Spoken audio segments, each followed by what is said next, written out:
नमस्कार, special edition में स्वागत है आपका और मैं हूं आपके साथ नेहा दुबे। उत्तर प्रदेश की योगी आदित्यनाथ सरकार महिला अपराध को लेकर और ज्यादा सख्त हो गई है। प्रदेश में महिलाओं के साथ अपराध करने वालों की शामत होगी। सरकार दुराचारियों और अपराधियों के खिलाफ ऑपरेशन दुराचारी चलाएगी। ऐसे में अपराधियों के पोस्टर शहर भर के चौराहों पर लगाने के आदेश भी दिए गए हैं।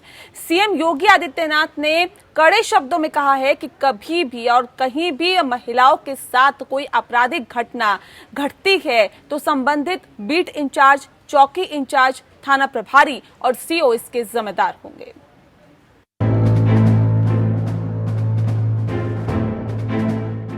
उत्तर प्रदेश के मुख्यमंत्री योगी आदित्यनाथ ने महिलाओं के खिलाफ अपराध को लेकर बड़ा फैसला लिया है।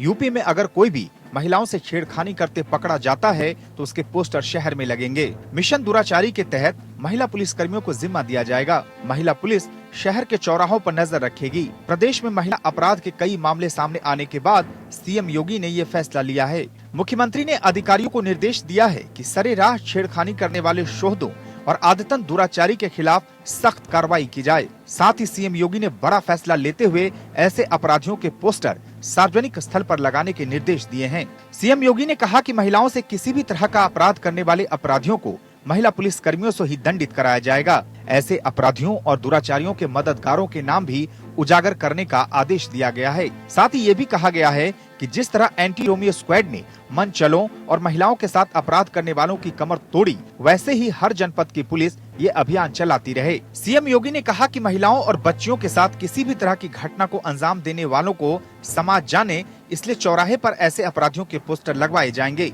इससे पहले योगी सरकार ने नागरिकता संशोधन कानून CAA को लेकर 19 दिसंबर को लखनऊ में हुए प्रदर्शन में सार्वजनिक संपत्ति को नुकसान पहुंचाने वाले लोगों की फोटो, उनके नाम पते के साथ पोस्टर उनके इलाकों में लगवाया था और नोटिस दी गई थी कि अगर तय वक्त पर इन लोगों ने जुर्माना नहीं चुकाया तो कुर्की की जाएगी। राज्य सरकार ने नुकसान की भरपाई उपद्रवियों से करवाए जाने की बात कही थी। इसके बाद पुलिस ने फोटो और वीडियो के आधार पर 150 से अधिक लोगों को नोटिस भेजे थे। इनमें जांच के बाद मिले सबूतों के आधार पर प्रशासन ने 57 लोगों को सार्वजनिक संपत्ति को नुकसान पहुंचाने का दोषी पाया था। हालांकि बाद में इलाहाबाद हाई कोर्ट ने ऐसे पोस्टर अविलंब हटाने के आदेश दिए थे। विशेष खंडपीठ ने राज्य सरकार की कार्रवाई को संविधान के अनुच्छेद 21 के तहत निजता के अधिकार के विपरीत करार दिया था। अदालत ने कहा था कि मौलिक अधिकारों को छीना नहीं जा सकता है। इलाहाबाद हाई कोर्ट के इस आदेश को सुप्रीम कोर्ट में चुनौती दी गई थी। Bureau report. जी हाँ, तो ऐसे में आपको बता दें कि ऑपरेशन दुराचारी मुख्यमंत्री योगी आदित्यनाथ ने चलवाया है और ऐसे में ये कहा जा रहा है कि जो भी महिलाओं से छेड़छाड़ करेगा, जो भी ऐसा अपराधी होगा, उसके सार्वजनिक पोस्टर लगाए जाएंगे और उसे जाहिर तौर पे इस तरह का दंड दिया जाएगा। और ऐसे में किस तरह का और किस तरह से ये ऑपरेशन काम करेगा, इस पे आज तफसील से हम चर्चा करेंगे। हमारे साथ खास मेहमान मौजूद हैं, उनसे आपका तारुफ करा देते हैं। शबनम पांडे जी इस वक्त हमारे साथ जुड़ गई हैं, जो कि प्रवक्ता हैं भाजपा की। शबनम जी, बहुत स्वागत है आपका। विनय सिंह जी हमारे साथ हैं, नेता हैं सपा के। विनय जी, आपका भी बहुत स्वागत है। शशांक रंजन सुधी जी हमारे साथ जुड़ गए हैं, अधिवक्ता हैं सुप्रीम कोर्ट के। शशांक जी, आपका भी बहुत स्वागत है। और साथ ही आलोक सिन्हा जी हमारे साथ जुड़ गए हैं, सामाजिक कार्यकर्ता है, जिन्होंने मुहिम छेड़ रखी है बेटी रक्षा देश सुरक्षा की। बहुत स्वागत है आलोक जी आपका भी। इस खास कार्यक्रम की हम शुरुआत करते हैं शबनम पांडे जी आपके साथ, क्योंकि आपसे ही दरअसल ये हम समझना चाहेंगे, जानना चाहेंगे कि ऑपरेशन दुराचारी यानी कि मिशन ये दुराचारी किस तरह से काम करेगा। देखिए नेहा जी, ये मिशन दुराचारी तो हमारे उत्तर प्रदेश के मुख्यमंत्री योगी आदित्यनाथ के महिलाओं रक्षा के लिए जमीन उतारने की बात कही है, एक क्रांतिकारी कदम है और निश्चित तौर पे महिलाओं को सशक्त और सुरक्षित करने के लिए बनाया गया है। इस मिशन के तहत जो भी लोग महिलाओं के साथ छेड़छाड़ करते हैं, दुराचार करते हैं, वो देखिए आमतौर पे खुलेआम घूमते हैं और जो महिलाएं जिनके साथ छेड़छाड़ होती है वो बेचारी मुंह छुपाए बैठी रहती हैं। तो आज बात एकदम पलट गई है कि ऐसे दुराचारी, कुंठित और विक्षिप्त मानसिकता वाले जो अपराधी हैं वो पोस्टर पे टंगे दिखेंगे सार्वजनिक जगहों पे, ताकि लोग उन्हें पहचाने और सतर्क रहें। देखिए, अगर देखा जाए तो जो डेवलप्ड कंट्रीज हैं उनमें इस तरीके का सेक्सुअल असॉल्ट करने वालों का नाम रजिस्टर किया जाता है, और वो जहाँ भी मकान लेने जाए या किसी स्कूल के आसपास के लोकेलिटी में रहे, कहीं जाए, वो वेबसाइट पे क्लियरली दिखेगा, आसपास के लोगों को सतर्क किया जाता है कि ये सेक्सुअली असॉल्ट करने में इस आदमी का नाम रजिस्ट्री में है, तो उससे लोग सतर्क हो जाते हैं। वैसे ही हमारे देश में अगर इस तरीके का हमारे प्रदेश में ये पहल अगर माननीय मुख्यमंत्री जी ने करा तो ये बहुत सराहनीय है। आपको याद होगा कि सीए प्रदर्शन में जिस तरीके से धारा 144 पे भी लखनऊ में बड़ी संख्या में लोग इकट्ठे होकर आगजनी करने लगे थे और सरकारी और निजी संपत्तियों की भारी हानि किया था इन लोगों ने। पर सीसीटीवी फुटेज में इन सभी के चेहरे आ गए थे, इनके सभी के कारनामे आ गए थे और उसके तहत उनके फोटो होर्डिंग पे लगाए गए थे। और देखिए उसका अंजाम ये हुआ कि उसके बाद से आज तक एक भी आगजनी की घटना लखनऊ में नहीं हुई है। तो देखिए बिन भय होए न प्रीत। तो इस बात को समझते हुए मुख्यमंत्री जी ने जिस कदम को उठाया है ये सराहनीय है निश्चित, और इसका जिम्मा पूरी पुलिस में महिलाओं को दिया गया है। पुलिस महकमे में महिलाओं को ये जिम्मेदारी देने से एक अच्छी बात ये है कि महिलाओं के पास जाकर इन बातों को कहते हैं और वो पुरुष जो अपराध कर रहे हैं वो और शर्मिंदगी महसूस करेंगे जब महिलाएं उनपे महिला पुलिस उन पर कार्रवाई करेंगी। ठीक है। तो पूरी तरीके से पुख्ता इंतजाम इसका किया गया और कानूनी तरीके से इन्हें पहचाना जाएगा। कानून के तहत इन्हें पहचान के इन्हें इस तरीके का समाज में अपमानित करके समाज के लोग जान सके, ताकि ये शर्म के मारे दोबारा ऐसी घटना करने का सोचे भी ना, या दूसरा आदमी जो करता हो वो किसी और के साथ ये अंजाम होते देख के ऐसी हरकत करने का काम नहीं करेंगे। ठीक है शबनम जी। महिलाएं तमाम क्षेत्रों में बाहर जाते हैं, काम करते हैं। चलिए शबनम जी, मैं आऊंगी, फिर से आऊंगी आपके पास, आपसे भी सवाल जवाब आगे भी जारी रखेंगे, लेकिन सवाल इस बात को लेकर है विनय सिंह जी, जिस बात का जिक्र अभी शबनम जी कर रही थी कि इस तरह के मिशन से, मिशन दुराचारी से एक खौफ, एक डर का माहौल रहेगा अपराधियों के जहन में कि अगर उन्होंने इस तरह की वारदात को अंजाम दिया, किसी महिला के साथ, किसी लड़की के साथ छेड़खानी की, तो उनके पोस्टर अब सार्वजनिक हो जाएंगे, यानी कि उन्हें समाज में जलील होना पड़ेगा। तो क्या लगता है कि इस मिशन के बाद इस तरह के अपराधों में कमी आएगी? जी जी जी नेहा जी, देखिए मैं आपको बता दूं कि ये सरकार पूरी तरह से फेल हो चुकी है, अपराध रोक नहीं पाई और हमारे बहन बेटियों की सुरक्षा करने में असमर्थ है। तो इस तरीके का प्रयोग इन्होंने उत्तर प्रदेश को एक प्रयोगशाला बना रखा है। अभी इससे पहले रोमियो जो स्क्वाड इन्होंने बनाया था उसका क्या असर हुआ आपने देखा, जमीन पे क्या है, किस तरीके से इन्होंने तरह तरह के एक्सपेरिमेंट ऐसे, ये पूरी तरह से उत्तर प्रदेश में फेल है। इन्होंने जितने भी कार्यक्रम चलाए अपराध को रोकने के लिए, तो जब भारतीय जनता पार्टी में ही ऐसे लोग बैठे हुए हैं तो ये क्या रोक पाएंगे। अभी आप बागपत की घटना ले लीजिए, चाहे और भी बहुत सारी घटनाएं हुई हैं, कहीं भी ये इस तरह के अपराध को रोकने में कामयाब नहीं हो पाए। उत्तर प्रदेश में निरंतर जिस तरह से आप देख रही हैं कि अपराध बढ़ रहे हैं, संगठित अपराध से लेकर के चोरी छिनैती, इन सारे इस जैसे अपराधों की बाढ़ सी आ रखी है। यह उत्तर प्रदेश एक जंगल राज की तरह से आज प्रतीत हो रहा है।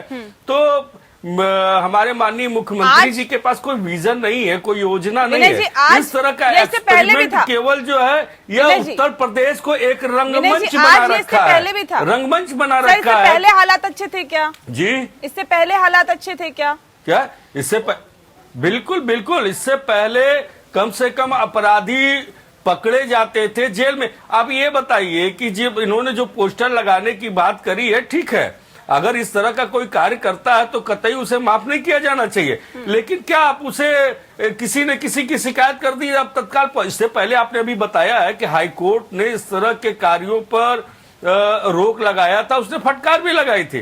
तो इस तरह का काम ये करते रहते हैं। असफल सरकार है, पूरी तरह से उत्तर प्रदेश में फेल हो चुकी है। आज बेरोजगारी हो, किसान हो, चाहे किसी भी मुद्दे को ले लीजिए, तो ये फेल हो चुके हैं। जनता में ये अपना जनाधार बुरी तरह से खो चुके हैं। आज जनता केवल 2022 का इंतजार कर रही है कि 2022 कब आती है हम इन्हें कब यहाँ से उखाड़ फेंकें। ठीक है। तो इससे ये व्यथित होकर के, परेशान होकर के, इनका जो है सेंस काम नहीं कर रहा है। इस तरह के कार्यक्रम ये चलाते रहेंगे। चलिए, शशांक देव जी भी इस वक्त हमारे साथ जुड़े हुए हैं, उनके पास हम जाएंगे, लेकिन उससे पहले रुक करते हैं आलोक सिन्हा जी का। आलोक जी, सवाल इस बात को लेकर है क्योंकि आप भी बेटी रक्षा, देश सुरक्षा की एक मुहिम के साथ जुड़े हुए हैं और लगातार इसके खिलाफ अपनी आवाज बुलंद करते रहते हैं, लगातार बेटियों के लिए आवाज उठाते रहते हैं। लेकिन सवाल इस बात को लेकर है, उत्तर प्रदेश के मुख्यमंत्री योगी आदित्यनाथ ने जिस तरह से ये मिशन दुराचारी चलाया है, इसे किस तरह से देखते हैं? क्या लगता है इसका फायदा होगा?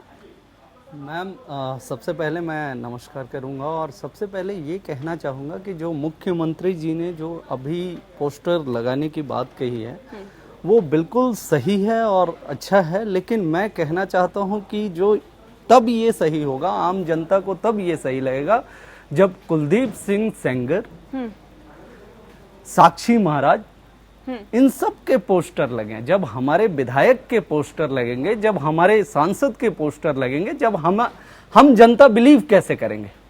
ये जनता के लिए ही क्यों बनाया जा रहा है? आखिर जो नेता है, नेता कुछ करता है तो उसका पोस्टर क्यों नहीं लगता है? तो सबसे पहले आपको पता है कि कुलदीप सिंह सेंगर जो विधायक रहे बीजेपी के, हम सबसे पहले उनका पोस्टर लगाएं। अगर कोई सरकार इम्प्लीमेंट कर रही है किसी चीज को तो पहले हम अपने घर से शुरुआत करें ना। अगर हम अपने घर में गंदे हैं तो हम उसको साफ करें। तो मेरा मानना यह है कि जो इन्होंने किया है बहुत अच्छा है और मैं तो कहता हूं कि केंद्र सरकार भी करे। और जैसा कि अभी सपा के लोग कह रहे थे, मैं कहना चाहता हूं कि अगर दोषी जब तक कि कंफर्म ना हो जाए कि वो दोषी है तब तक उसका पोस्टर नहीं लगना चाहिए, क्योंकि ऐसे पोस्टर लगने लग गया तो ये चरित्र हनन की बात हो जाएगी। जैसे कि आप देखें कि यहाँ पे कुलदीप सिंह सेंगर का, आप सभी जानते हैं कि कुलदीप सिंह सेंगर ने कितना बड़ा अपराध किया, लेकिन उनके साथ क्या हुआ, उनके साथ क्या किया गया। मैं थोड़ा सा टाइम लूंगा और फिर आना चाहूंगा कि मुंबई की अगर हम बात करें, जो अभी कंगना रनावत के साथ हुआ, सरकार, हिमाचल प्रदेश की सरकार तुरंत उनको वाई कैटेगरी की सिक्योरिटी प्रोवाइड कर दी, लेकिन क्या वो उससे इस देश का भला होगा? और वही मदन लाल शर्मा के साथ मारपीट होता है, उसको एक पुलिस वाला नहीं दिया जाता है। तो जरूरी है कि हम हाई प्रोफाइल के लोगों को तो हम बहुत ज्यादा प्रेफरेंस देते हैं, बहुत ज्यादा सिक्योरिटी देते हैं और बहुत ज्यादा उनके साथ हम मतलब मेरा कहना यह है कि ज्यादा से ज्यादा हम उनको ध्यान रखते हैं, लेकिन जो देश की जनता है उसका ध्यान कौन रखेगा? बिल्कुल, देश की जनता के लिए ही जाहिर तौर पे ये मिशन चलाया गया है और इसका फायदा भी देश की जनता को ही होना चाहिए। खास तौर पर देश की बेटियों का ख्याल रखना चाहिए, देश की महिलाओं का ख्याल रखना चाहिए। अभी हमने लास्ट टाइम में एक देवरिया में केस हुआ, उसमें भी कंप्लेन नहीं हो रहा था, फिर हम लोगों ने यहाँ से कंप्लेन करवाया। तो इस तरीके की घटना बहुत हैं जो रजिस्टर्ड नहीं होती। अगर रजिस्टर्ड की बात करें तो 2018 में आप देखें कि जो नेशनल क्राइम ब्यूरो रिकॉर्ड के हिसाब से तकरीबन 3,80,000 केस आए, जिसमें 45,000, हम 50,000 पकड़ लें कि 50,000 केस वो यूपी के अंदर आए हैं जो रजिस्टर्ड हुए हैं। बहुत सारे केस ऐसे होते हैं जिसमें रजिस्टर्ड ही नहीं होता है, कभी प्रशासन नहीं लेती है, कभी नेता का दबाव होता है। तो हम अगर रियल में अगर हम देश की बात करें तो हमारे लिए सभी सामान्य होने चाहिए। ठीक है। शशांक देव जी, सवाल इस बात को लेकर है कि सरकार की तरफ से फैसला लिया गया है मिशन दुराचारी चलाने का, और अगर ऐसे ही कोई महिला से छेड़छाड़ करता है या फिर इस तरह की वारदात में लिप्त होता है, इस तरह की हरकतें कोई करता है तो उसके सार्वजनिक पोस्टर लगेंगे। लेकिन सर, सवाल इस बात को लेकर है कि इससे पहले भी हमने देखा कि सीएम योगी आदित्यनाथ ने जो तोड़फोड़ जिन्होंने की थी, जो दंगाइयों ने तोड़फोड़ की थी, उनके भी सार्वजनिक पोस्टर लगाए थे। बजाय इसके कि कोर्ट की तरफ से ये आदेश आए या फिर कोर्ट अपना फैसला सुनाए, सरकार ने अपना फैसला सुनाते हुए पोस्टर लगा दिए थे। सर, अब जो ये मिशन दुराचारी चलाया गया है, इसके अंदर भी पोस्टर लगाने की बात की गई है। कानूनन अगर हम देखें तो इसे किस तरह से देखेंगे आप? कानून में बड़ा ही स्पष्ट शब्दों में कहा गया है कि कोई कॉन्स्टिट्यूशनल राइट को वायलेट नहीं कर सकता। हमारे संविधान मौलिक अधिकार की और उस मौलिक अधिकार को हर सरकार का धर्म है कि उसको जो है अनुपालन किया जाना चाहिए। देखिए, मेरा जो क्रिमिनल जस्टिस सिस्टम है उसमें स्पष्ट तौर से कहा गया है कि हर एक्यूज्ड को प्रिज्यूम टू बी इनोसेंट किया जाता है until he is proven guilty. तो अगर कोई भी व्यक्ति को कोई भी आरोप के बदौलत अगर उसको पब्लिकली जो है उसको दोषी करार दिया गया है, तो निश्चित रूप से यह जो कानून है वो संविधान के कहीं न कहीं संविधान के प्रावधानों का उल्लंघन करता है। पिछले दिनों जब योगी सरकार ने एक कानून लाया था जो हिंसा किए थे, तो इलाहाबाद हाई कोर्ट ने इस कानून पर जो है प्रतिबंध लगा दिया था कि आप ऐसे नहीं कर सकते। और अगर इस तरह का जो लॉ अगर लाया जाता है तो रूप से हमारे संविधान में राइट टू प्राइवेसी का बहुत बड़ा हनन है, और इस कानून को हमारे संवैधानिक जो पहलू है, संवैधानिक प्रोविजन है, उसमें पूरी तरह जो है वो अनुचित है। इसका कोई भी जो है वैधता नहीं है। और यह भी आपको कह देना चाहता हूं कि अभी रिसेंट जजमेंट जो आया है Puttaswamy versus union of India, 9 जज बेंच में राइट टू प्राइवेसी को फंडामेंटल राइट घोषित किया गया है। इसके पहले सुप्रीम कोर्ट के कोई भी जजमेंट में ये फंडामेंटल राइट नहीं था। और किसी भी व्यक्ति को अगर कोई भी कानून आरोपी बनाता है तो आरोपी बनाने का मतलब नहीं है कि वो दोषी है। तो क्रिमिनल जस्टिस सिस्टम को बचाने के लिए जो हमारा संविधान है, वो संविधान को बचाने के लिए कानून जो है पूरी तरह अल्ट्रा वायरस है। कॉन्स्टिट्यूशन में इसका कोई महत्व नहीं है। लेकिन दूसरा पहलू मैं आपको बता देना चाहता हूं कि अगर सरकार कोई अपराध को रोकने के लिए अगर कोई भी अगर इनोवेटिव आइडिया अपनाती है तो संविधान के दायरे में उठाना चाहिए। और योगी सरकार ने अगर कोई भी इस तरह का इनोवेटिव अगर कदम उठाया है तो इस प्रकार सराहनीय हो कि संविधान के तहत वो सराहनीय होना चाहिए। क्योंकि अगर पब्लिकली अगर मैं अप्रिशिएट करता हूं उसका कोई मायने नहीं रखता है। संविधान के जो कार्य क्षेत्र है उसके अनुसार जो वो लीगली जो है वैलिड होना चाहिए।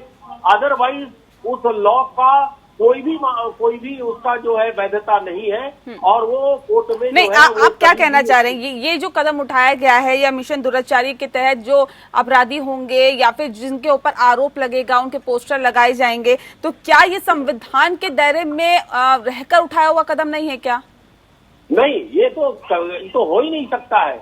क्योंकि अगर आप एक जगह आप बोल रहे हैं कि जो आरोपी है उसको इनोसेंट मानना चाहिए जब तक उसको दोषी नहीं समझा जाता है, तो ये कानून के परिधि में तो आता ही नहीं है। आप अगर पोस्टर लगाते हैं तो इसका समाज में मैसेज जाएगा कि आरोपी हो गया है। तो ये कहीं न कहीं जो है यह जो है संवैधानिक जो है दायरे के बाहर की का कानून है। चलिए, इस पे हम लगातार चर्चा जारी रखेंगे। बहुत अहम आपने यहाँ पर सवाल उठाया है। दरअसल उत्तर प्रदेश की योगी आदित्यनाथ सरकार ने महिला अपराध को लेकर और सख्त कदम उठाया है और प्रदेश में महिलाओं के साथ अपराध करने वालों की अब शामत होगी। दरअसल सरकार दुराचारियों और अपराधियों के खिलाफ ऑपरेशन दुराचारी चलाएगी। दरअसल इस पे हम लगातार चर्चा कर रहे हैं। खास मेहमान हमारे साथ लगातार मौजूद है। ब्रेक पे जाने से पहले शशांक देव जी ने एक सवाल उठाया था, ये कहा था कि संविधान के दायरे में रहकर इस मिशन को नहीं बनाया गया, इस मिशन को नहीं चलाने की बात की जा रही है। लेकिन शबनम जी, कितना इत्तेफाक रखते हैं आप इनकी बातों से? कि मैं 2-3 बातों का जवाब दूंगी। पहला कि विजय सिंह जी ने कहा कि हमारी सरकार एक्सपेरिमेंट कर रही है, पर एक्सपेरिमेंट के लिए इनकी पार्टी जानी जाती है। कभी चाचा को साथ लेके चुनाव लड़ो, कभी बुआ को साथ लेके चुनाव लड़ो और चुनाव हारने पे कहते हैं हम एक्सपेरिमेंट कर रहे हैं। हमारी सरकार पक्की तौर पे जानती है कि कैसे सुरक्षा व्यवस्था और कैसे महिलाओं को सशक्त किया जाएगा। और लगातार इन 3 सालों में योगी आदित्यनाथ जी ने जितने बड़े बड़े कदम महिलाओं की सुरक्षा और सशक्त करने में लगाए, मुझे लगता है इतनी संवेदना, इतनी क्रांतिकारी कदम शायद ही किसी मुख्यमंत्री ने उठाया होगा। दूसरी बात कहा जा रहा है कि हमारा जो प्राइवेसी के कानून का हनन होगा। आप देखिए, जब अगर नगर निगम में या बैंक में किसी का पैसा बकाया होता है तो डुगडुगी बजा के कभी कभी बड़े बड़े बकायेदारों के घर के सामने उसके पैसे वसूली की ये होती है। ये कानूनी तौर पे ही होती है। अगर हम अपराध इस तरीके के महिलाओं के प्रति अपराध मैम करने वाले इसमें अंतर होता है कि आप एक ऐसा व्यक्ति जिसके ऊपर आरोप लगा हुआ है, आप मुझे ये बता दीजिए कि आप आरोपी और दोषी में कैसे अंतर पैदा करेंगी? कैसे ये तय होगा कि ये आरोपी है तो इसके पोस्टर लगने चाहिए नहीं लगने चाहिए, दोषी है तो इसके पोस्टर लगने चाहिए नहीं लगने चाहिए? ये अंतर कैसे पैदा होगा? नेहा जी, अभी 2-3 दिन पहले जिस दिन ये दुराचारी मिशन लॉन्च होने की बात हुई थी, उसी दिन नोएडा में एक अपार्टमेंट में लिफ्ट में एक छोटी बच्ची जा रही थी और साथ में एक दूध वाला जा रहा था और उसने उस बच्ची को छेड़छाड़ किया और बच्ची ने जब माँ बाप को बताया, सीसीटीवी फुटेज देखा गया और उसने देखा वो छेड़ते हुए साफ पकड़ा गया। तो क्या उसका पोस्टर लगाना उसकी प्राइवेसी का हनन होगा? क्या जिस बच्ची के प्राइवेसी का हनन किया, जिस बच्ची के मॉडेस्टी का हनन हुआ, वो आप क्या उसको आप ज्यादा बेहतर मानते हैं कि उस ऐसे दुराचारी और विक्षिप्त मानसिकता वालों का पोस्टर होर्डिंग लगाने को? मामले आते हैं, ये मामले जाहिर तौर पे कोर्ट में जाने चाहिए। कोर्ट ही डिसाइड करेगा संवैधानिक तौर पर कि क्या जिस पे आरोप लग रहा है वो वाकई दोषी है या नहीं है। अगर दोषी है तो भले ही आप उसके पोस्टर लगाइए, लेकिन वो अब आरोपी है तो क्या उसके पोस्टर लगाना जायज है क्या? देखिए, निश्चित तौर पे जायज है, क्योंकि अगर हम इस तरीके से बख्शते रहेंगे ऐसे लोगों को तो देखिए आज जो अपराध महिलाओं के प्रति पूरे विश्व में बढ़ा है उसकी वजह यही रही है, उन देशों में ज्यादा बढ़ता दिखता है जहाँ कानून थोड़ा सा उनको कहीं ना कहीं कानून से निकल बचने को उनका प्रोविजन होता है। लेकिन हमारे देश में अब धीरे धीरे इस पे कानून सख्त हो रहा है और ये भी जरूरी है कि जब किसी को अपमानित किया जाता है उसके बुरे कर्मों की वजह से, तो निश्चित तौर पे अपमान की वजह से वो ऐसे काम करने से डरता नहीं मैम, है। मेरा तो सीधा सा ये सवाल है कि अगर उसके बुरे कर्म है, अगर उसके बुरे काम है तो ये तो डिसाइड कोर्ट करेगा ना मैम, ये सरकार ये तय करेगी। देखिए, निश्चित तौर पे कोर्ट करेगा, लेकिन अगर आप देख रहे हैं कि हमारे कोर्ट में कन्विक्शन रेट देखिए क्या है महिलाओं के प्रति होते अपराध का। अगर आज कोई घटना घटती है तो 10 साल लग जाते हैं, 20 साल लग जाते हैं ये मिलते हुए। और तो मैम वहाँ सुधार की गुंजाइश है ना, तो आपको लगता है कि अगर वहाँ पे सुधार की गुंजाइश है तो वहाँ सुधार की कोशिश करनी चाहिए बजाय चीजों को अपने हाथ में लेने के? नहीं लगता आपको? नेहा जी, देखिए आज लखनऊ में कमिश्नरेट पुलिस ने जो टप्पेबाज होते हैं, जो लोगों को बरगला के धोखा दे के उनसे पैसे वसूल लेते हैं या उनको बेवकूफ बना के उनकी चीजें हड़प लेते हैं, ऐसे टप्पेबाजों के फोटो को चौराहे पे और चौकियों थानों के बाहर लगाने का काम किया है। तो कहीं ना कहीं जो आम जनता है, आम जनता में महिलाएं भी आती हैं। इस बात को बार बार मैं बोलना चाहती हूँ, महिलाओं को नजरअंदाज करना गलत है। जनता बोलते हुए केवल पुरुषों का हम देखें तो ये गलत होगा। महिलाएं और पुरुष बराबर हैं, दोनों के अधिकारों का हनन होना उतना ही गैर कानूनी है जितना कि पुरुष का अधिकार का। चलिए, इस पर डिबेट हम लगातार जारी रखेंगे कि क्या वाकई आरोपी के पोस्टर लगने चाहिए या फिर पहले ये तय होना चाहिए कि दोषी है या नहीं, उसके बाद उसके पोस्टर लगने चाहिए। सवाल इस बात को लेकर है कि क्या अब सरकार संविधान के दायरे में रहकर ही काम कर रही है या फिर नहीं, जिस बात का जिक्र अभी शशांक देव जी कर रहे थे। विनय सिंह जी, क्या लगता है कि क्योंकि अभी जिस बात को कह रहे थे आलोक सिन्हा जी कि जब जाते हैं, जब हम जमीनी स्तर पर देखते हैं तो जमीनी स्तर पर जो रिपोर्ट दर्ज करवाने में ही एड़ी चोटी का जोर लगाना पड़ता है, तमाम तरह की दिक्कतें लोगों को होती है। लेकिन सवाल इस बात को लेकर है कि क्या नहीं लगता कि यहाँ इस सिस्टम में सुधार करने की जरूरत है बजाय इसके? नेहा जी, यही बात तो मैंने पहले भी कहा कि पहले इन्हें बहुत से सुधार की आवश्यकता है। इससे पहले भी एंटी रोमियो स्क्वाड इन्होंने बनाया था, उसमें इन्होंने कहा था कि जल्दी जल्दी कोर्ट में जो है इसकी सुनवाई हुआ करेगी। लेकिन उस एंटी स्क्वाड जो इन्होंने बनाया था उसका हश्र क्या हुआ? आज आप भी देख रहे, इनके देखिए अभी जरूरत है प्रदेश में अपराध को रोकने का, माँ बहनों की सुरक्षा का, यह पूरी तरह से असफल है। आज उत्तर प्रदेश के मुख्यमंत्री हमारे समझ नहीं पा रहे हैं कि क्या किया जाए, क्योंकि जिस तरीके से जनता उत्तर प्रदेश की जनता जिस तरह से भारतीय जनता पार्टी के खिलाफ खड़ी हो गई है, तो इस तरह का हरकतें ये अभी करते रहेंगे। इसमें कोई वो अलग चीज नहीं है, क्योंकि ये एंटी रोमियो स्क्वाड जब इन्होंने बनाया तो आपने देखा कि भाई बहन भी उसके जद में आने लगे। अगर भाई बहन जा रहे हैं साथ में तो उनको भी एंटी रोमियो स्क्वाड के तहत जो है अपमानित किया गया। मियां बीबी जा रहे हैं, उनको भी अपमानित किया गया। अब ये कह रहे हैं कि शबनम जी कह रही थी कि फोटो लगाया गया जो बकायेदार और ये सौदों में अंतर है शबनम जी। बकायेदारों की बकायदे लिस्ट होती है, वह तहसील से बैंक से पैसा लिए होते हैं, उनका लिस्ट होता है, वह पहले से पता होता है, डुगडुगी पीटी जाती है, उससे और इससे कोई उसका तुलना नहीं है। पहले इस चीज को आप समझिए। ठीक है, यह आप सीधे के खिलाफ कार्रवाई कर रहा है, पोस्टर लगा करके सीधे चरित्र हनन करने का काम कर रहे हैं। यह क्या न्यायालय संविधान आपको इसकी इजाजत देता है? कतई नहीं देता। जनता पार्टी न संविधान को मानती है, न को मानती है, न लोकतंत्र को मानती है। इन सब की इसने हत्या कर रखी है, इसलिए इनसे इन सब चीजों से इनका कोई सरोकार नहीं है। आप लोग लगातार अपराधियों के साथ खड़े दिखते हैं, हमेशा उसके लिए आंसू बहाते हैं। कभी विकास दुबे के लिए हम बताएं क्या? नहीं, सवाल इस बात को लेकर है कि पहले ये तय तो हो कि वो अपराधी है या नहीं है। ये इसका क्या पैमाना होगा, इसका क्या पैमाना होगा, ये एक बड़ा सवाल बन जाता है। आलोक सिन्हा जी 90 में जाइए, देखिए कितने शोधे माफीनामा लिखते हैं कि मैं आगे से नहीं छेड़ूंगा। वो माफीनामा क्या लिखित माफीनामा सही नहीं है कि उन्होंने छेड़ा है? वो क्यों माफीनामा लिखेंगे अगर नहीं छेड़ेंगे तो? आज आवश्यकता है, उत्तर प्रदेश के युवा बेरोजगार हैं। आज आवश्यकता है, किसान परेशान है। एक सेकंड, शबनम जी को भटकाइए नहीं, शोधों के साथ खड़े मत, मुद्दे को बिल्कुल मत भटकाइए, बिल्कुल नहीं भटकना चाहिए। बहुत अहम विषय है, सवाल इस बात को लेकर है शबनम जी। अभी आलोक सिन्हा जी ने इस बात को कहा था कि ठीक है, अगर आप मिशन दुराचारी चला रहे हैं तो जो आरोपी है उनको छोड़िए, जो दोषी है कम से कम उनके पहले पोस्टर लगवाइए ना। क्या नहीं लगता? निश्चित तौर पे लगेगा। देखिए नेहा जी, एक बात मैं बता रही हूँ, माननीय मुख्यमंत्री जी की मंशा और इच्छा शक्ति बहुत ही मजबूत है और एकदम पारदर्शी है। नहीं लगता कुलदीप सिंह सेंगर का भी पोस्टर लगना चाहिए, लिखा होना चाहिए अपराधी?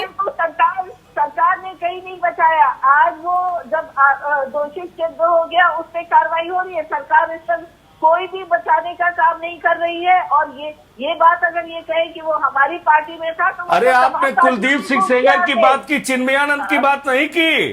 कुलदीप सिंह सेंगर का मामला तो कोर्ट में चला। चिन्मयानंद जी के केस को इसी मुख्यमंत्री जी ने वापस लिया था, उनकी बात नहीं किया।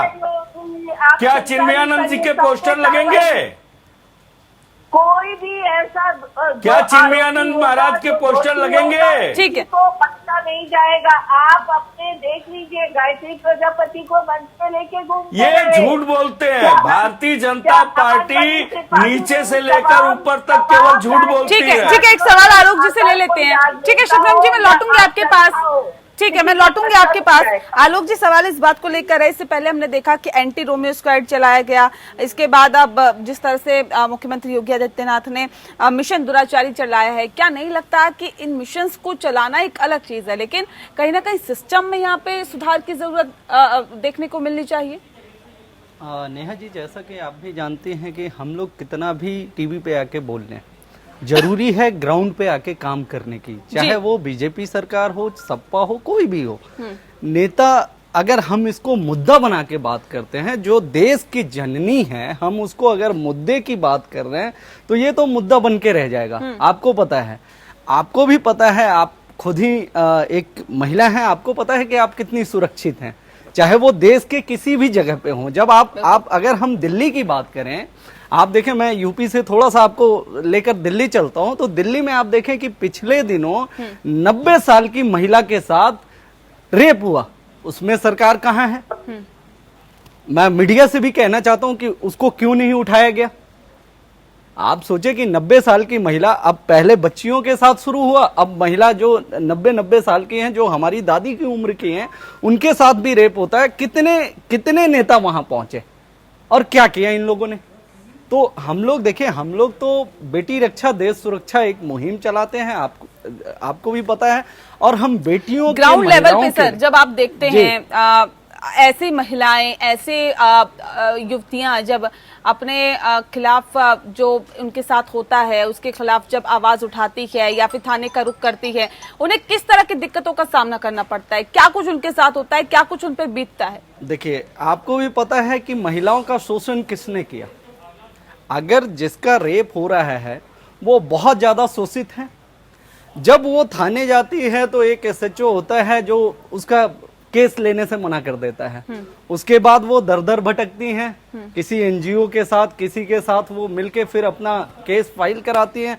अभी मैं बता तो रहा हूँ, देवरिया के अंदर जो केस हुआ बच्ची के साथ, उसका केस रजिस्टर्ड नहीं हो रहा था। फिर हम लोगों ने बड़े आवाज उठाए, तब केस रजिस्टर्ड हुआ। हमें जरूरी है कि हम अपने सिस्टम्स को चेंज करें, अपने दिल के भावनाओं को चेंज करें महिलाओं के प्रति। ठीक है शबनम पांडे जी, क्यों इस तरह की दिक्कतें फेस करनी पड़ती है? मैम, ये कोई पहला मामला नहीं है, देवरिया का इन्होंने एग्जांपल दिया, लेकिन ऐसे बहुत से एग्जांपल्स हैं मैम, जहाँ पर में अंतर है, जहाँ पर इनके करनी कथनी में अंतर है। ठीक, जहाँ पर जो महिला होती है, युवती होती है, वो अपनी आप बीती जाके अगर थाने में बताती है तो रिपोर्ट दर्ज तक नहीं होती। क्यों? यही कुलदीप सिंह सेंगर के वाले मामले में भी हुआ था। क्यों उन्हें लखनऊ का रुख करना पड़ा? ये ऐसे बहुत से मामले हैं। चिन्मयानंद जी का बताइए ना, चिन्मयानंद जी का, चिन्मयानंद जी का बिल्कुल उस मामले में भी। देखिए नेहा जी, मैं पिछले 20-25 सालों से महिला आंदोलन से भी जुटी रही और राजनीतिक क्षेत्र में भी रही, और मैंने इन सब चीजों को ग्राउंड से बहुत करीब से देखा है। इससे मैं कहीं इनकार नहीं करती कि थाने में जो सलूक है सिपाहियों की, चाहे चौकी इंचार्ज या इससे ऊपर के सीओ हो, इन लोगों का रवैया बहुत ही फ्रेंडली नहीं होता है, जिस पर कि बार बार हमारे मुख्यमंत्री जी ने उन पे कार्रवाई भी किया। आपने देखा कि 600 से अधिक अधिकारी कर्मचारियों को बाहर का रास्ता भी दिखाया सरकार ने। तो लेकिन इतना जरूर कहूंगी, लंबे समय से सिस्टम में जो सड़न है उसको निकालने की पूरी कोशिश की जा रही है। यहाँ तक मुख्यमंत्री जी ने कल भी कहा कि महिलाओं के प्रति होते अपराध का FIR एकदम जरूरी है। हर किसी को उन्होंने आगाह किया कि इस पर लापरवाही नहीं होनी चाहिए। लेकिन ग्राउंड पे निश्चित तौर पे चौकी इंचार्ज जो सोचते हैं कि हम मेरे ही कहने से सरकार अच्छी नीयत के साथ काम कर रही है। ठीक है, चिन्मयानंद जी का केस क्यों वापस लिया गया? चिन्मयानंद जी महाराज का केस क्यों वापस लिया गया? सरकार किसी का केस नहीं, सरकार हर उस महिला के साथ खड़ी है जिसके साथ अपराध हो रहा है। तो क्या जो चिन्मयानंद जी द्वारा प्रताड़ित बहन हुई थी वो महिला नहीं थी, वो किसी की बेटी नहीं थी? इसको राजनीतिक पहलू मत दीजिए महिलाओं के इशू को।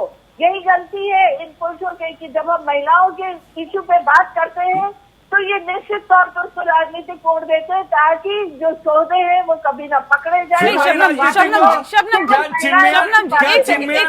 शबनम जी, सवाल इस बात को लेकर है कि जो मसले सामने आ रहे हैं, सवाल ये है कि आखिर क्यों इस पर कुछ एक्शन नहीं होता? क्योंकि ये हमने देखा कि रिपोर्ट तो दर्ज नहीं होती। कहा यह भी जाता है कि चौकी इंचार्ज के ऊपर भी दबाव होता है कि अगर ज्यादा केस फाइल हुए तो आपका ट्रांसफर कर दिया जाएगा, आपको हटा दिया जाएगा। ये भी एक दबाव होता है, सरकारी दबाव होता है। क्या इस बात से इनकार किया जा सकता है क्या?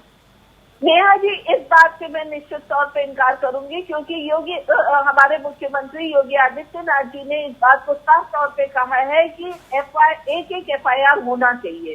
वो अपने स्तर पे अगर कोई गलती करते हैं तो निश्चित उन पे कार्रवाई भी कड़ी होती है। अभी भाई बता रहे थे देवरिया में FIR नहीं हो रहा था बालिका के साथ, जिस तरह से आरोपी देखिए हफ्ते भर के अंदर पकड़े गए हैं, कहीं भी टाल मटोल नहीं किया गया है। इतनी जरूरत, और जहां टाल मटोल करने की घटनाएं भी आई हैं, इससे भी मैं इनकार नहीं कर रही, वहां पे आपने देखा है कि सीधे मुख्यमंत्री जी ने कार्रवाई की है, वहां के पुलिस अधिकारियों को पर किया है और जांच भी बैठाई गई है। ऐसा नहीं है कि सरकार। ठीक है, दरअसल आज हम बात कर रहे हैं स्पेशल एडिशन में मिशन दुराचारी की, क्योंकि मिशन दुराचारी के मद्देनजर सीएम योगी आदित्यनाथ ने ये कोशिश की है कि महिलाओं के प्रति जो आपराधिक घटनाएं आ रही है उस पर लगाम लगाई जाए। खास मेहमान हमारे साथ लगातार मौजूद हैं। आलोक जी कुछ कहना चाह रहे हैं, सुन लेते हैं, उसके बाद विनय जी का रुख करेंगे। आलोक जी। शबनम जी, मैं ये कहना चाहता हूँ, अभी अभी मेरे पास आज ही सुबह एक केस आया जिसमें आगरा का ये केस है। एक लड़की को घर में बंद करके मारा जाता है, छेड़छाड़ किया जाता है, उसके बाद वो FIR होता है और वहां आगरा पुलिस उसको गाड़ी में आती है छोड़ने के लिए। ये कहाँ का न्याय है? सिर्फ पोस्टर लगाने से मैं इसका बड़ा मतलब विरोध नहीं कर रहा हूं, मैं इसको बहुत अच्छा कह रहा हूं। मैं कहता हूं कि पोस्टर लगना चाहिए, लेकिन मैं शशांक जी जो हैं उनके बातों को ज्यादा मायने करता हूं कि संविधान के अनुसार जब केस कोर्ट में सजा दे दी जाए तब उसको, मैं कहता हूं सिर्फ यूपी में क्यों, प्रधानमंत्री से हम लोग निवेदन करते हैं और पूरे हिंदुस्तान के अंदर लगाते हैं पोस्टर को। पोस्टर वार से कुछ नहीं होगा। सबसे पहले है कि हम सिस्टम को चेंज करें, और सिस्टम को चेंज अगर कोई कर सकता है तो वो स्टेट का राजा ही कर सकता है, और राजा हम मुख्यमंत्री को जानते हैं, और वो मुख्यमंत्री जो चाहेगा वो करेगा। जब आप ग्राउंड पे आएंगे और ग्राउंड पे काम करेंगे तो हमें लगेगा कि जैसे आप भी एक महिला हैं, आप भी जननी हैं, और हम लोग सभी अगर आदर नहीं करेंगे अपनी जननी का और इसको मुद्दा बना के चलेंगे तो ऐसा ये बहुत गलत हो जाएगा। ऐसा मैं किसी पार्टी पॉलिटिक्स के तरफ से नहीं हूं, चाहे वो सपा के हैं, सपा के लोगों को भी कहना चाहता हूं कि आपके भी सर बड़े छेद हैं, उसको भी बंद कीजिए, बंद करने की जरूरत है। हाँ, हम सिर्फ बीजेपी और कांग्रेस और सपा नहीं करेंगे। विनय जी से पूछ लेते हैं। विनय जी, सरकारें तो बहुत आई बहुत गई, आपने भी सत्ता में शासन किया है, राज किया है, लेकिन तब भी हालात बहुत बेहतर नहीं थे। जो हालात है उससे भी ज्यादा खराब हालात उस वक्त थे। क्यों नहीं आपने सत्ता में रहते हुए इस कदर काम किया कि लोग ये सोचे, महिलाएं जब घर से निकले तो ये सोचे कि हाँ हम महफूज हैं? तब भी ऐसे हालात नहीं थे। नेहा जी देखिए, इस समय सरकार है भारतीय जनता पार्टी अपनी सरकार की बात करिए ना। पहले क्या था क्या नहीं था, अगर देखिए, अगर उस पर एक बात सुनिए पहले सर, अगर आप वोट मांगने जाते हैं तो अपने विकास किए हुए कामों के आधार पर वोट मांगते हैं। अब आप ये तो बताएंगे कि आपने महिलाओं की सुरक्षा के लिए क्या काम किया था, ये तो बताएंगे आप। महिलाओं की सुरक्षा के लिए हम जो 100 नंबर 100 डायल लेकर के आए थे, वो इसीलिए लेकर के आए थे। आप 1090 ले लीजिए, तमाम ऐसे कानून जो है कई ऐसे लेकर के आए कि इसीलिए लेकर के आए थे तत्काल महिलाओं को सुरक्षा मिल सके। सब कहाँ मिली सुरक्षा? अगर तब सुरक्षा मिल जाती तो आज ये हालात होते क्या? विनय जी, मैं एक चीज कहूं आपको, हालात क्या है क्या नहीं है, सरकारें आती हैं जाती हैं, झूठ फरेब फैलाती। भारतीय जनता पार्टी ने झूठ फैलाया, फरेब फैलाया, जनता से झूठ बोला, जिसका खामियाजा आज उत्तर प्रदेश भुगत रहा है। युवा आज बेरोजगार होकर के सड़कों पर टहल रहा है, किसान आज रात भर अपने महिलाओं की सुरक्षा के लिए सर रात भर जग रहे हैं। तो ये सारी चीजें आज जनता के अंदर दर्द है। भारतीय जनता पार्टी मैं आपसे पूछ रही हूँ महिलाओं की सुरक्षा की, आप पहुंच जाते हैं बेरोजगारी पे। मैं आपसे पूछूं महिलाओं की सुरक्षा की, आप पहुंच जाते हैं किसानों पे। आज बात महिलाओं की सुरक्षा की हो रही है सर, महिलाओं की सुरक्षा पे बात करिए ना। बात बताइए क्या आपकी सरकार ने किया था, और जब आपकी सरकार थी। आज सवाल उठाने बहुत सर, आज तो सवाल उठाने बहुत आसान हो जाते हैं। विपक्ष में रहते तो सभी सवाल उठाते हैं सर। क्या हुआ? क्या इसके बाद अपराध नहीं हो रहा है? बताए ना, मैं तो पूछ रहा हूँ, बताए ना। अगर आपकी सरकार में बेहतर काम हो जाता सर तो क्या ये हालात होते? क्या ये हालात होते क्या? मुझे बता दीजिए जी। तो सरकार फेल है ना, अपने विजन में फेल है, उसके पास कोई योजना नहीं है। इस तरह के ऊट पटांग की योजनाएं, कोई ऐसा योजना लेकर के आए नहीं जिससे अपराधियों पे अंकुश कसा जा सके। आज उत्तर प्रदेश, पूरे उत्तर प्रदेश में भय व्याप्त है। आज उत्तर प्रदेश जंगल राज बन चुका है। मैं तो बार बार यही बात कह रहा हूँ जो आप कह रही हैं। मैं तो ये कह रही हूँ सर, आप मेरे सवाल को समझ नहीं पा रहे।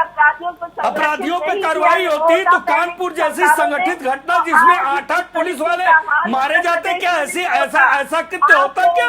सर एक बात बताइए ना, आप कानपुर का उदाहरण दे रहे हैं सर, संरक्षित कानपुर का अगर आप उदाहरण दे रहे हैं विनय जी, तो कानपुर में विकास दुबे क्या 10 दिन में ही अपराधी बन गया था क्या?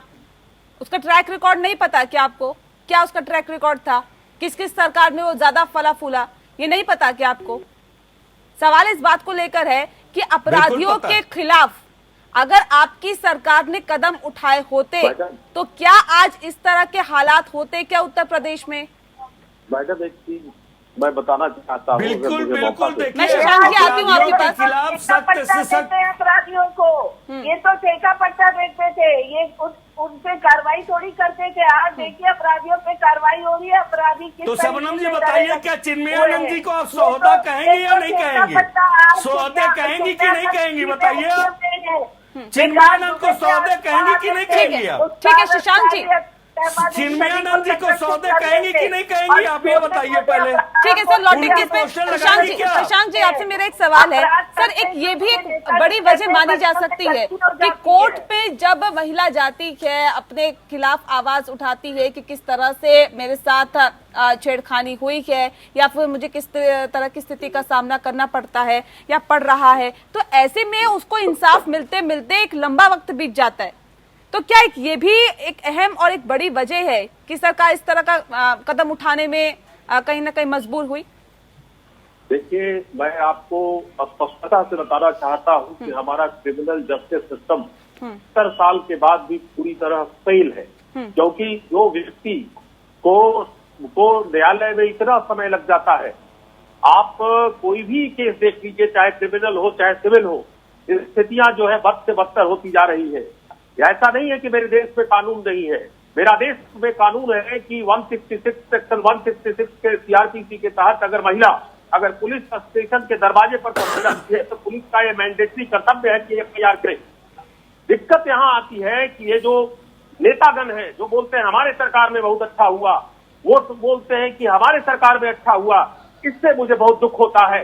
आप ये बताइए, जब समाजवादी पार्टी वहां पर थी सरकार, तो यही आजम खान जी जो है वो जयाप्रदा के पास अभद्र टिप्पणी करते थे, क्या उनको सजा नहीं मिलनी चाहिए थी? आपको मैं बताना चाहता हूं, मैं राजनीति से जुड़ा हुआ नहीं हूं। जब कानून की बात आती है, चाहे कोई भी पार्टी हो, अगर कानून और संविधान को फॉलो नहीं करती है तो उनको जो है सजा देना चाहिए।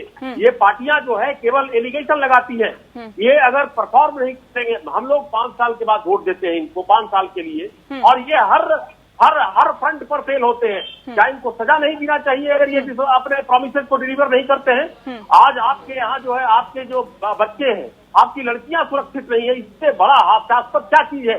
आप केवल उदाहरण गिना रहे हैं कि आपके यहाँ ये हो गया, वहाँ ये हो गया। अरे भाई, आपको एक बात तो समझनी होगी कि योगी आदित्यनाथ का मनसा ठीक है, जो उनका जो करने की कम से कम कोई आदमी कर तो रहा है। अगर मान लिया जाए कानूनी दायरे में नहीं होगा तो नेचुरली कोर्ट उसको अल्ट्रा वायलेंस घोषित कर देगी। इसका यह अर्थ नहीं है कि योगी जी ने काम नहीं कर रहे हैं, काम कम से कम जो काम करता है। ये भी एक वजह है कि लोगों का विश्वास भी अब कहीं ना कहीं उठता जा रहा है कि अगर कोर्ट का रुख भी करेंगे तो इंसाफ मिलने में 10 से 15 दिन का वक्त लगेगा।